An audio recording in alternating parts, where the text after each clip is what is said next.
आरहत वाङ्मय में कहा गया है, जो सहस्रम सहस्राणम संगामी दुज ए जिणे एगम जिणेज अप्पाणम एस से परमो जाओ।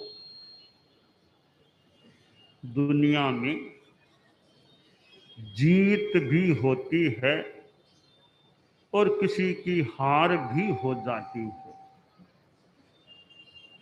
चुनाव में भी कोई जीतता है, कोई हारता है। न्यायालय में केस होते हैं, कोई जीत जाता है, कोई हार जाता है। अनेक संदर्भों में हार जीत की बात हो सकती है। युद्ध होता है, कोई जीत गया और कोई हार गया। ये बाहर की हार जीत की चीजें हैं। अध्यात्म के जगत में भी जय की बात आई है। बताया गया है शास्त्र में कि एक आदमी समरांगण में 10 लाख योद्धाओं को जीत लेता है। एक दूसरा आदमी मनुष्यों को नहीं जीतता, वो अपनी आत्मा को जीत लेता है, अपने आप पर कंट्रोल कर लेता है। कि दोनों में बड़ा विजेता कौन हुआ, बड़ी जय किसकी हुई। शास्त्रकार कहते हैं 10 लाख योद्धाओं को संग्राम में जीतने वाले की अपेक्षा जो आदमी एक अपनी आत्मा को जीतता है वह परम जय होती है। यानी दूसरों को जीतने की अपेक्षा स्वयं को जीतना कठिन कार्य हो सकता है। तो अब जीतने की बात है तो जीतना तो शत्रु को होता है, प्रतिपक्ष को होता है। तो शत्रु के बारे में अनेक बातें हैं। शास्त्रकार ने कहा एकगप्पा अजय सत्तु कसाया इंद्रियाणीय ते जिणित्तु जहानायम विहरामि। तो हमारी एक आत्मा शत्रु है, नहीं जीती हुई आत्मा शत्रु है, चित्त शत्रु है, नहीं जीता हुआ। कसाय गुस्सा, अहंकार, माया, लोभ ये हमारे शत्रु हैं। 5 अनियंत्रित इंद्रियां ये हमारी शत्रु हैं।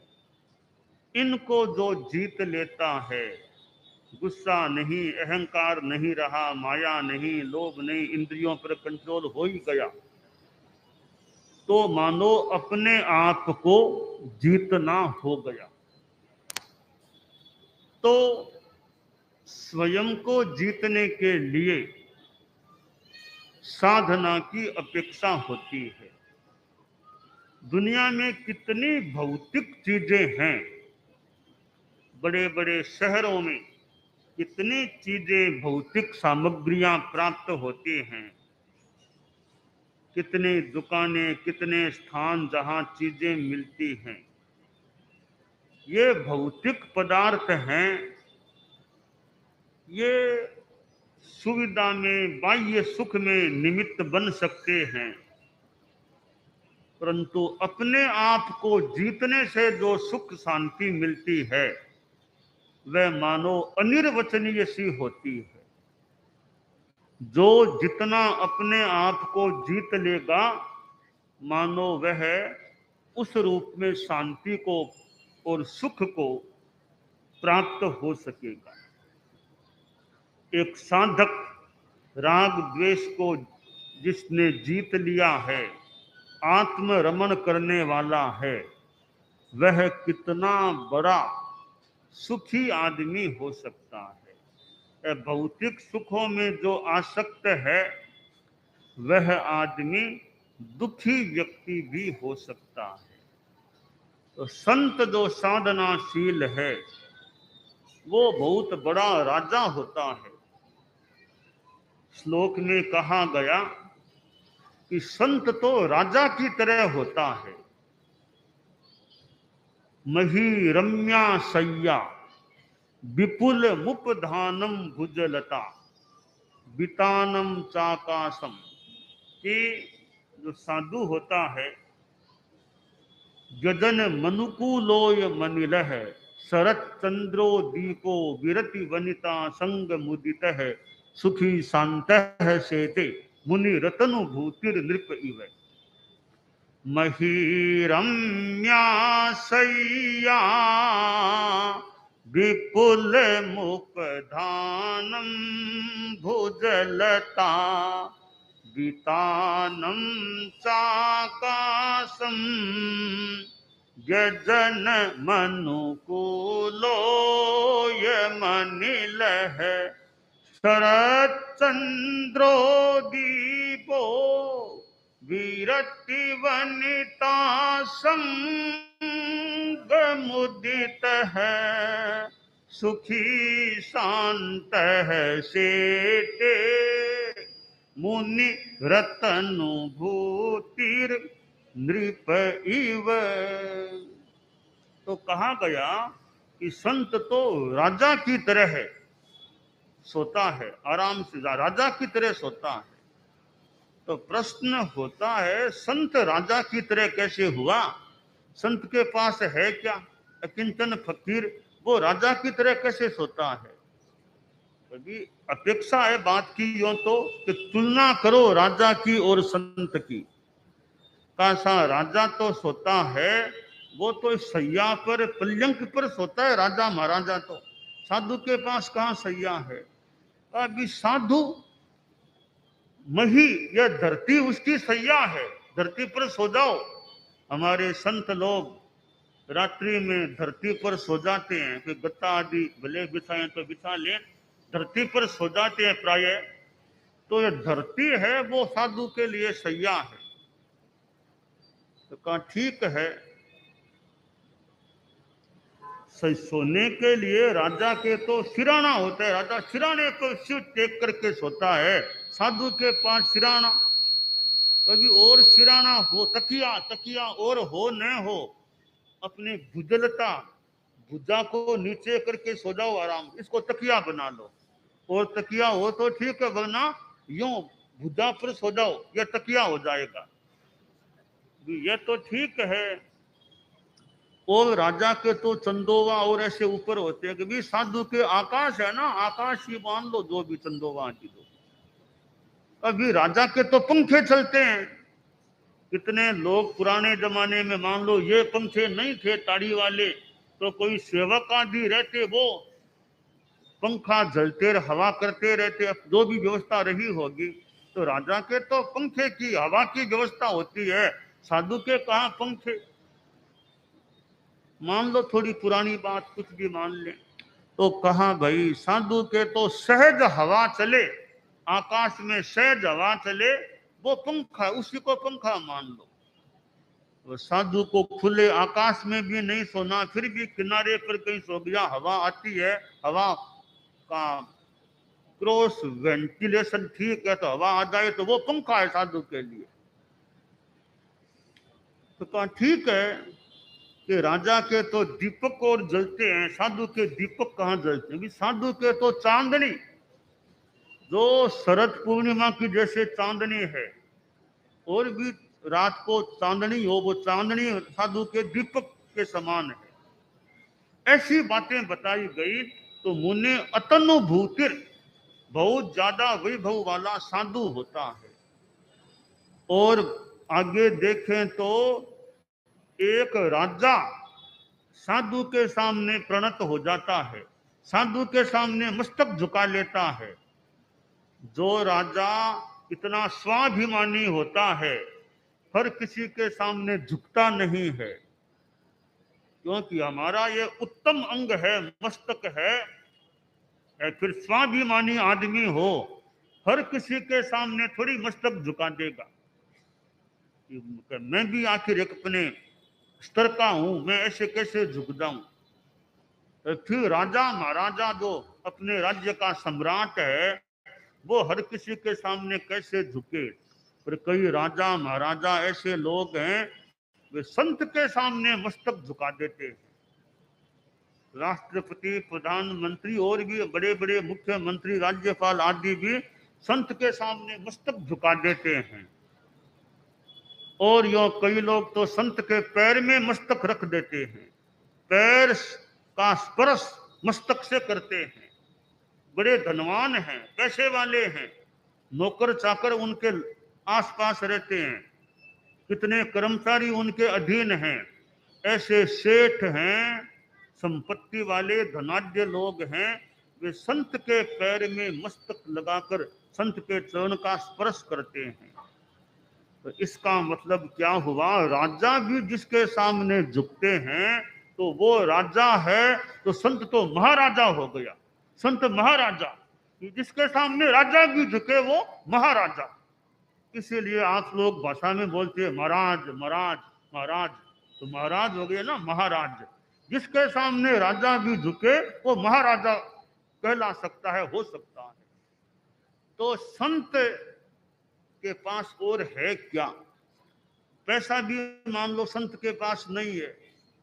आप लोगों में कोई मान लो बहुत ही कमजोर स्थिति के लोग हैं अर्थ की दृष्टि से, उनके पास भी 1000 5000 कुछ तो रुपये मिल सकते हैं ना। जो कमजोर हैं, बहुत गरीब हैं, उनके घर में भी 5000 10,000 कुछ तो रुपये मिल सकते हैं ना। पर साधु के पास 5000 तो दूर, 5 रुपये भी नहीं, 1 रुपया भी नहीं। तो संत के पास, संत तो उस गरीब आदमी से भी मां गरीब हो गया जिसके पास 1 रुपया भी नहीं है। तो संत को गरीब कह दें भले, संत गरीब क्या अकिंचन है, फकीर अकिंचन है। और संत कैसा, फिक्र का फाका करे ताको नाम फकीर। जो कोई फिक्र नहीं करता, चिंता नहीं, फिक्र का भी फाका कर गया, वो फकीर होता है, संत होता है। तो संत के पास मान ले पैसा नहीं है, मकान भी संत के मालिकाना में नहीं है, गरीबों के पास भी कईयों के थोड़ी झोंपड़ी मिल जाए, छोटा मोटा कमरा मिल जाए, या लुहारों का गाड़ा, तो कोई गाड़ा मिल जाए उनके रहने के लिए, सामान रखने के लिए। संत के पास अपना कोई छोटा फ्लैट भी नहीं है, मान लो 2 कमरों वाला भी फ्लैट साधु के मालिकाना में नहीं है। तो कितने अकिंचन हैं संत, अनगार हैं, अपना कोई घर नहीं है। तो इस माने में देखें तो संत तो राजा क्या सामान्य आदमी से भी मानो हल्के हैं। कोई मकान नहीं अपने मालिकाना में, पैसा नहीं, जमीन नहीं, भौतिकता के इतने साधन भी उनके मालिकाना में नहीं। इसके बावजूद संत महाराजा है, महाराजा, राजा से भी बड़ा महाराजा है संत। क्योंकि संत राजा के अधीन मान लो लाखों लोग राजा के अधीन हो सकते हैं, पर संत के अधीन लाखों लोग तो मान लो इस उस रूप में न भी हो, पर अपनी आत्मा को अधीन बना लिया। जिस साधु ने अपने मन को अपने अधीन बना लिया, उसने बहुत बड़ा काम कर लिया। राजा के अधीन और लोग तो हो सकते हैं, पर राजा के अधीन खुद का मन है या नहीं, खुद की चेतना है या नहीं, वो नहीं है तो वो राजा तो है पर महाराजा नहीं है एक दृष्टि से। तो महाराजा तो संत है जिसने अपने मन पर कंट्रोल कर लिया, त्याग का जीवन स्वीकार कर लिया है। तो अपने आप को जीतने के लिए त्याग का रास्ता अपनाना आवश्यक होता है कि जीवन में त्याग आए। संस्कृत में जो है, नहीं राग समम दुखम, नहीं त्याग समम सुखम, कि राग के समान दुख नहीं होता है और त्याग के समान सुख नहीं होता है। तो साधु त्यागी हो, त्यागी, गृह त्यागी, धन त्यागी, मोह त्यागी, इन चीजों का, घर का त्याग करने वाला, मोह का त्याग करने वाला, धन का त्याग करने वाला, ऐसा जो संत होता है अपने आप में मस्त रहने वाला, कोई जिसको ऐसे चिंता न हो, कल की भी चिंता नहीं, आज जो मिला उसमें संतुष्ट हैं, ऐसे त्यागी महात्मा संत जो खूब आगे बढ़े हुए हैं, जिन्होंने अपने आप पर बहुत काबू कर लिया है, अपने मन को मानो जीत लिया है, तो वैसे संत राजा होते हैं, राजा महाराजा होते हैं। तो ये दुनिया के राजा, उनका अपना महत्व है, दुनिया में उनका महत्व है, पर अध्यात्म की दुनिया में महाराजा का महत्व है। वे महाराजा जिन्होंने अपने मन को जीत लिया है और त्याग संयम का पथ स्वीकार कर लिया है। परम पूज्य आचार्य तुलसी छोटी उम्र में, बालावस्था में संत बन गए, मानो महाराज बन गए। संत बन गए तो महाराज बन गए। जीवन के 12वें वर्ष में उन्होंने परम पूज्य कालूगणी के पास मुनि दीक्षा स्वीकार कर ली थी और एक त्याग संयम का रास्ता लिया। उन्होंने फिर कितनों को यह मुनि दीक्षा प्रदान कर दी। सैकड़ों सैकड़ों व्यक्ति उनके पास दीक्षित हुए, दीक्षा ली। कितने बच्चे और कितने बाइयां उनके पास साध्वियां बनी, कितने बच्चे कार बड़े कार उनके पास साधु बने। तो वे तो जो महाराज कहलाते हैं उनके भी राजा बन गए थे, आचार्य बन गए थे बाद में। तो जो महाराज कहलाने वाले मुनि हैं वो महाराज के भी महाराज हो गए थे, उनके भी मालिक हो गए थे, नेता हो गए थे, अधिशास्ता बन गए थे। तो संतों का जगत और साधना का जगत, आचार्य श्री महाप्रज्ञ जी तो जीवन के 11वें वर्ष में ही संत बन गए थे। तो जिंदगी में संतता आ जाना बड़ी बात है, संत बन जाना, संयम रत्न को प्राप्त कर लेना, यह बड़ी बात होती है। तो आप लोग संतों को नमन करते हैं, वो किस लिए करते हैं? कोई चेहरा देखकर थोड़ा ही नमन करते, भी चेहरा बहुत बढ़िया महाराज का इसलिए नमन करो, चेहरे का महत्व नहीं है। कपड़े बढ़िया, कपड़ों का महत्व नहीं है इतना। आदमी के जीवन में चेहरे की सुंदरता, कपड़ों की सुंदरता और गहने आभूषणों की सुंदरता, इनका थोड़ा महत्व तो आप लोगों के गृहस्थों के जीवन में थोड़ा महत्व हो सकता है, ज्यादा महत्व नहीं है। चेहरा सुंदर ज्यादा न भी हो, कपड़े ज्यादा बढ़िया न भी हो, गहने पहने हुए न भी हो, तो जीवन में ज्ञान अच्छा है, साधना अच्छी है, सादगी साधना अच्छी है, तो वो आदमी बहुत बड़ा बन सकता है।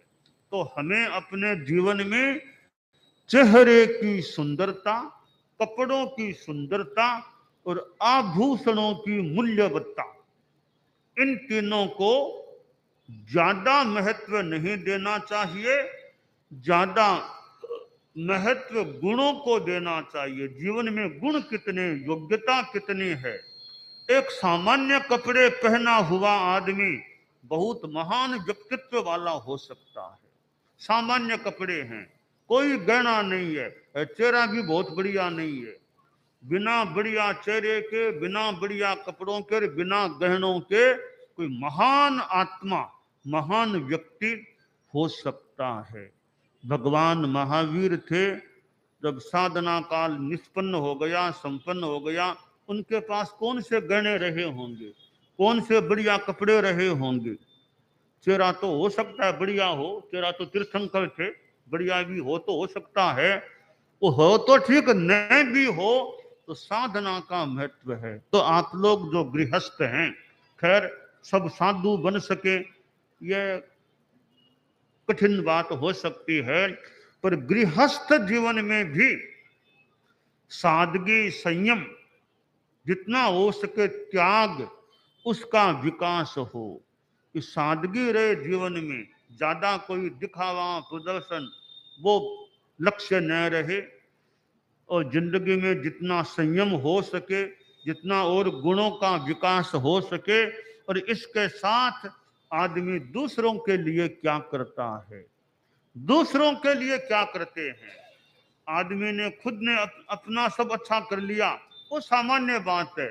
खुद के लिए कर लिया वो एक सामान्य बात है गृहस्थों की दृष्टि से, कि मेरे पास अच्छा बंगला है, मेरे पास वो आपके पास हो गया। दूसरों के कल्याण के लिए आदमी क्या करता है, दूसरों का उद्धार हो, दूसरों का कल्याण हो। तो जो आदमी दूसरों के लिए कुछ करता है उसमें भी विशिष्टता आ जाए। केवल अपना स्वार्थीपन है कि स्वार्थीपन भौतिकता के संदर्भ में वो साधारण बात है। परार्थ दूसरों के कल्याण के लिए, दूसरों के आत्म कल्याण के लिए कुछ आध्यात्मिक पुरुषार्थ पराक्रम किया जाए, दूसरों के कल्याण के लिए आदमी को थोड़ा परिश्रम भी करना पड़े, थोड़ी असुविधा भी झेलनी पड़े, उसको भी मंजूर करके जो दूसरों के लिए कुछ करता है वो परानुकंपी, दूसरों के प्रति अनुकंपा रखने वाला व्यक्ति बन सकता है। आचार्य भिक्षु थे, अब उन्होंने स्वयं ने भी रास्ता, जो एक त्याग संयम का रास्ता अपनाया, और दूसरों को भी प्रतिबोध देने का, ज्ञान देने का मानो प्रयास किया। उन्होंने भी कितनों को दीक्षाएं दी, कितनों को तत्वबोध देने का प्रयास किया होगा। तो हम दूसरों के लिए भी कुछ अच्छा कार्य करें, जीवन में त्याग संयम का विकास करें। और आप लोग गृहस्थों के जीवन में भी कपड़े, ठीक है कपड़े भी चाहिए, कुछ गहने भी आप लोग पहनने वाले हो सकते हैं, और तो ये चेहरा और कपड़ा और गहना इनका ज्यादा मूल्य नहीं, थोड़ा समाज में थोड़ा मूल्य हो सकता है, ज्यादा मूल्य नहीं है। ज्यादा मूल्य गुणों का है, ज्यादा मूल्य आध्यात्मिक परोपकार का है, और ज्यादा मूल्य अपनी साधना का है, और ज्यादा मूल्य अपने ज्ञान का है, और मूल्य अपनी योग्यता का है।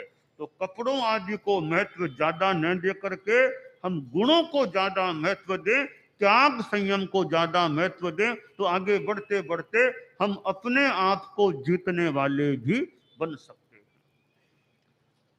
दानान सिद्धम अभय पयाणम सच्चे सुया अणवज्जं वयंती तवे सुया उत्तम बम्बचेरम लोगुत्तमे समणेनाय पुत्रे।